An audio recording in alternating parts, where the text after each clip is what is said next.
petite nouvelle dans la famille Ford cette année, et c'est la Focus électrique. Donc, on a notre première voiture 100% électrique. C'est la voiture à l'avant du kiosque, la voiture blanche.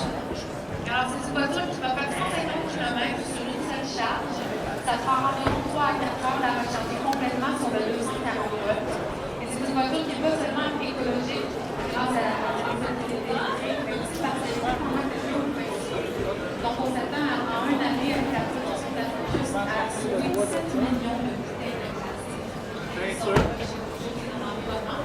On les réutilise et on fabrique nos matériaux avec la Focus électrique. Et vous savez, il y a vraiment pas juste avec l'électrique et l'hybride, vous pouvez aller chercher une très bonne économie d'essence.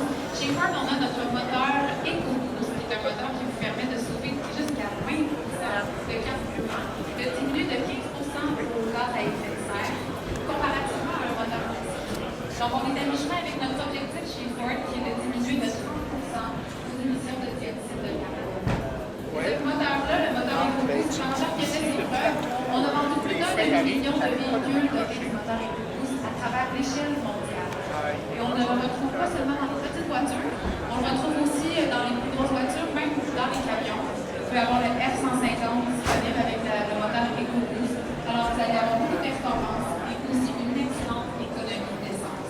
Même chose pour le Explorer. Cette année, on sort le Explorer Sport, la version avec le EcoBoost 2 litres, qui combine une excellente, une très haute puissance et une très bonne économie. On parle de 13,2 litres pour 100 km en litre et 8,8 litres pour 100 km sur route, surclassant ainsi ses